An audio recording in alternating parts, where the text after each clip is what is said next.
이 시간 우리에게 주신 하나님의 말씀은 디모데후서 2장 20절에서 26절까지의 말씀입니다.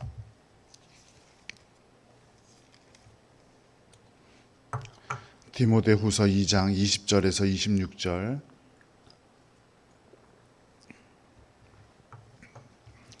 신약성경 345쪽을 전후해서 찾으시면 되겠습니다.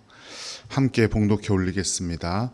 큰 집에는 금그릇과 은그릇뿐 아니라 나무 그릇과 질그릇도 있어 귀하게 쓰는 것도 있고 천하게 쓰는 것도 있나니 그러므로 누구든지 이런 것에서 자기를 깨끗하게 하면 귀히 쓰는 그릇이 되어 거룩하고 주인의 쓰심에 합당하며 모든 선한 일에 준비함이 되리라.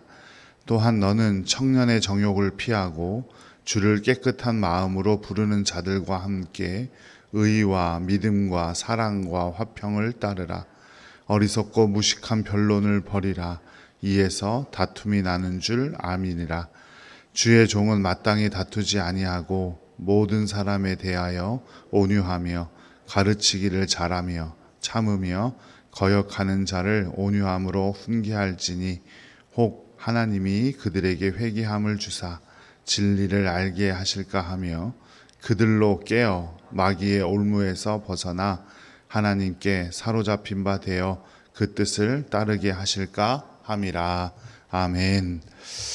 우리 옆에 분들과 함께 인사 나누겠습니다. 행복한 9월 되세요. 함께 인사 나누겠습니다. 행복한 9월 되시길 바랍니다. 9월 한 달 동안 주님께서 주시는 놀라운 은혜를 우리 동산 권속들 풍성히 경험하고 체험하기를 간절히 기도드립니다. 디모데후서는 사도 바울의 서신 중에 가장 마지막에 기록된 성경입니다. 마치 사도 바울의 유서와도 같은 성경이죠. 자신의 영적 아들인 디모데에게 남긴 편지인데 당시 디모데는 에베소라는 곳에서 목회를 하고 있었어요. 에베소는 사도 바울이 3차 전도 여행 때 방문해서 개척하고 3년간이나 머물렀던 곳입니다. 사도 바울이 선교 여행을 떠나서 가장 오랫도록 한 곳에 머무른 곳이 바로 에베소입니다.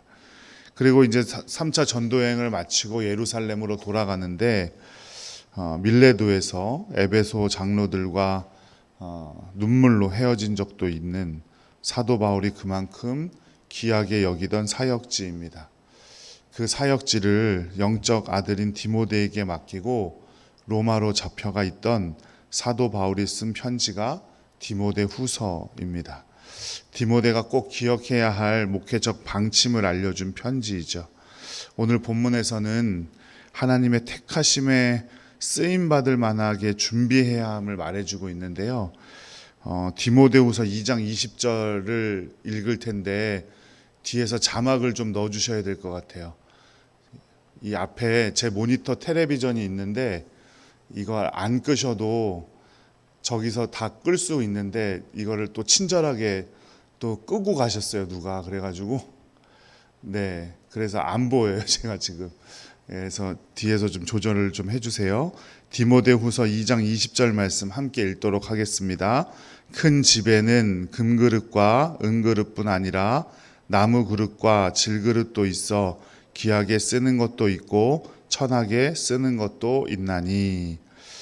사도 바울은 제일 먼저 그리스도인을 그릇에 비유하고 있습니다. 그릇을 만든 재료가 무엇이든 중요한 것은 그릇의 깨끗함이죠. 그러니까 우리의 관심은 어떤 재료로 만든 것인가가 아니라 깨끗해야 하는 거예요. 큰 집이란 모든 집이라는 의미가 담겨져 있죠. 어떤 집에도 귀하게 쓰임을 받는 그릇이 있는가 하면 나무 그릇이나 질그릇처럼 막 쓰는 그릇도 있다는 겁니다. 그런데 중요한 것은 그 그릇을 선택하는 사람은 누구입니까? 그 그릇을 쓰는 사람은 누구예요? 그릇이 알아서 나 써주세요 하고 가요? 아니면 누가 들어서 쓰는 거예요? 주인이 쓰는 거예요. 이와 마찬가지로 은사는 다양하고 각종 능력을 가진 사람들도 많지만 그것을 선택하시는 분은 누구예요? 하나님 아버지시라는 거예요. 하나님은 어떤 사람은 귀한 곳에 사용하시기도 하고 어떤 사람은 그보다 겉으로 보기에는 조금 못한 것에 사용하기도 하시죠. 그러나 모든 그릇, 모든 은사는 주인 되시는 하나님께서 선택하시는 일이라는 사실을 꼭 기억해야 돼요. 그러니 저 사람은 조금 더 좋은 곳, 나는 좀 덜 좋은 곳, 이렇게 따질 이유가 있다 없다? 전혀 없다는 거예요. 모두 하나님께 쓰임받고 있는 것이라는 거죠. 여기서 말하는 것은, 오늘 본문에서 말하는 것은 어떤 특정한 능력이 더 뛰어난 것이다, 더 좋은 것이다를 말하는 것이 아니라는 거예요. 금그릇과 은그릇은 그 쓰일 곳이 있고 나무그릇과 질그릇도 그 쓰일 곳이 있다라는 것을 말하고 있는 거죠. 만약 나무그릇이 쓰일 곳에 나무그릇, 질그릇을 써야 되는 곳에 금그릇과 은그릇을 쓴다고 생각해 보세요. 일이 잘 될까요? 안 될까요? 잘 안 돼요. 그죠? 나무 그릇 막 이렇게 뭐 할 때 나무 그릇을 쓴다 그래야 되나? 이렇게 뭐 이렇게 버무리고 막 이렇게 편하게 좀 쓸 수 있는데 써야 할 곳에 금그릇과 은그릇 갖다 놔 보세요. 그거 어떻게 쓰겠어요? 그 반대도 마찬가지죠. 그릇이 쓰일 곳에 쓰임을 받는 건 주인의 몫이지 그릇의 몫은 아닙니다. 그릇은, 그리고 하나님께서 주시는 은사는 주인이 되시는 하나님 아버지께서 정하신 곳에 쓰임받을 수 있도록 준비되어야 하는 거예요. 그러니까 우리의 문제는 우리가 깨끗함을 유지해야 되는 거지, 네가 은그릇이냐 금그릇이냐 내가 나무그릇이냐 질그릇이냐를 따질 것이 아니라는 거죠. 하나님께 쓰임받는다면 그 모습이 어떠하든지 귀한 것이에요. 준비가 되어 있어야 된다는 거예요. 우리가 필요한 것의 모두의 유익을 위해서 준비된 자를 하나님께서 쓰신다는 거예요. 그렇다면 우리는 무엇을 준비해야 할까요? 디모데후서 2장 21절 말씀을 함께 읽어보겠습니다. 그러므로 누구든지 이런 것에서 자기를 깨끗하게 하면 귀히 쓰는 그릇이 되어 거룩하고 주인의 쓰심에 합당하며 모든 선한 일에 준비함이 되리라. 아멘. 첫째는 거룩해야 된대요. 거룩은 구별되다는 의미죠. 믿지 않는 사람들과 구별돼야 하고 믿는 자로서 분명히 구별될 수 있는 마음과 자세를 가져야 해요. 거룩은 하나님의 절대 요구예요. 레위기 11장 44절 말씀에 보면 내가 거룩하니 너희도 거룩하라, 이렇게 말씀하셨어요. 하나님의 요구죠. 이 절대 요구에 사람은 스스로 도달할 능력이 없기 때문에 회개하고 하나님의 도움을 받아야만 하는 겁니다. 세상과 적당히 타협하는 방법으로는 거룩에 이를 수 없어요. 하나님을 우리 수준으로 내려오시게 하는 게 아니라 하나님께서 우리를 끌어올려 주실 수 있도록 회개하고 정결한 삶을 살아가야 하는 겁니다. 거룩만큼 위대한 능력은 없습니다. 하나님께서 우리에게 다른 걸 원하시는 게 아니에요. 깨끗하고 진실된 성도, 세상과는 구별되는 성도, 세상 사람들과는 전혀 다른 가치를 가지고 살아가는 성도, 그런 성도를 원하시고 계시다는 사실을 꼭 기억하시기 바랍니다. 둘째는 주인의 쓰임에 합당해야 한대요. 우리는 주인 되시는 예수 그리스도께 합당한 사람이 되어야 해요. 우리는 세상에 합당한 사람, 세상과 같은 사람이 되어서는 안 됩니다.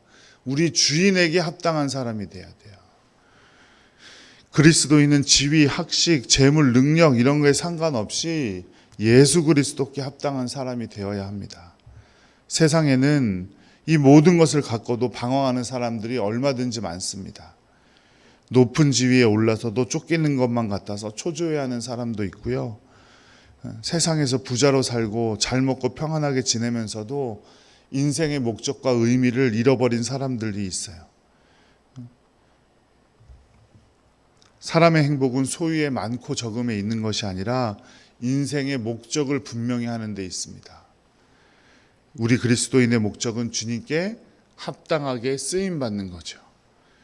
우리가 귀하게 여김을 받는 것은 우리가 가진 능력이 많아서도 아니고 돈이 많아서도 아니고 잘생기고 예뻐서도 그런 것도 아닙니다. 오직 주님께 쓰임에 합당한 사람들이어서 그런 거예요. 사명이 있기 때문이에요.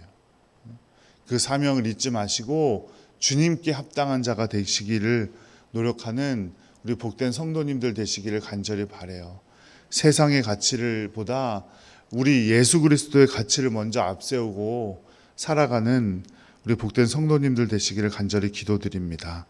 세 번째, 선한 일을 준비하는 사람이 되어야 한다고 말하죠. 여기서 선한 일이란 어떤 일을 말하냐면 착한 일을 말하는 게 아니고요. 언제든지 사용하실 수 있도록 준비되어야 한다는 뜻이에요. 바로 지금 준비해야 된다는 거예요. 이것을 신학적인 용어로는 종말론이라고 하죠. 지금 예수 그리스도 다시 오실지 모른다는 거예요. 지금 쓰시겠다고 하실 때 잠깐만 기다려 보세요. 내가 잠깐만 깨끗하게 하고 올게요. 이래서는 안 된다는 거죠. 자신이 받은 사명을 완수할 수 있는 사람은 위대한 사람입니다. 우리는 삶의 목적에 대해서 언제나 분명히 해야 되는데, 쓰임 받기를 소망해야 되는데, 그러기 위해서는 지금 즉시 해야 된다는 거예요. 나는 지금 몸이 아프니까 몸이 좀 건강해지면 할게요. 나는 지금 돈이 조금 부족하니까 경제적으로 좀 나아지면 할게요. 이게 된다고요, 안 된다고요? 그래서는 안 된다고요. 주님을 깨끗한 마음으로 부르는 자들 되시기를 간절히 기도드리고요. 우리 어떤 일에도 쓰임 받을 수 있도록 지금 당장 준비되는 여러분들 되시기를 간절히 바랍니다. 그러므로 그 다음 뭐라고 말하고 있냐면, 그러므로 우리는 정욕 즉 내 만족을 위해 쓰려는 마음과 욕심을 버려야 한다라고 말하고 있어요. 그리고 주님을 깨끗한 마음으로 부르는 자들, 곧 신앙과 일치되는 진실한 자들과 함께 의와 믿음과 사랑과 화평을 따라야 한다라고 말하고 있죠. 하나님은 다양한 사람을 부르셨어요. 각자의 재능이 다르고 생각과 형편이 다르고 살아온 환경이 다르죠. 그런데 우리는 그 조건에만 관심을 두는 경우가 너무 많아요. 남들보다 더 인정받고 싶어하고 남들 위해 더 위에 서고 싶어해요. 그게 조건을 따르는 사람들은 그래요. 하지만 하나님께 쓰임받는 것, 사명을 따르는 사람들은 절대 조건 같은 거 따지지 않습니다.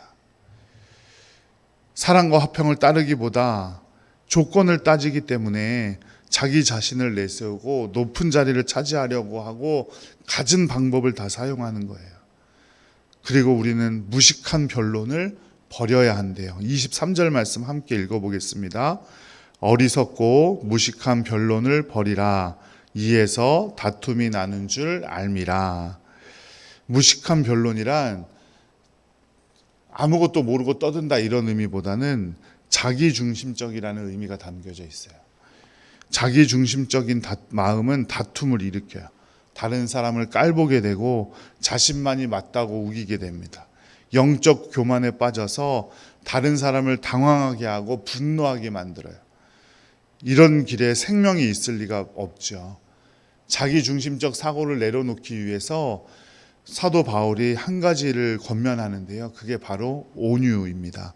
24절 말씀 함께 읽어보도록 하겠습니다.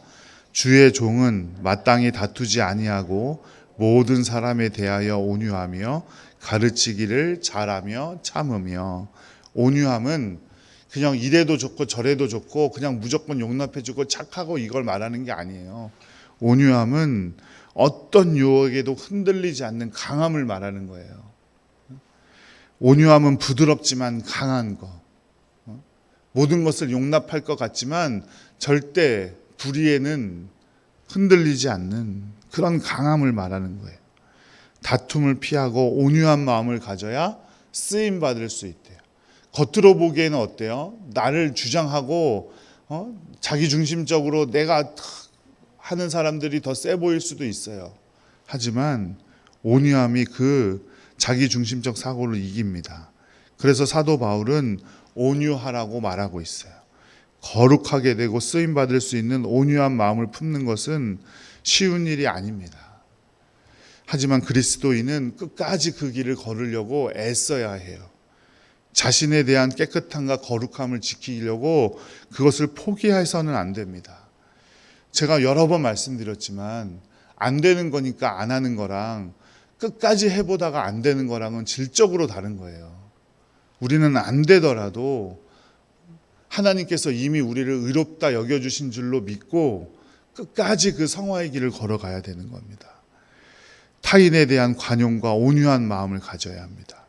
그러면 하나님께서 반드시 정하신 귀한 곳에 우리를 사용해 주실 줄로 믿습니다.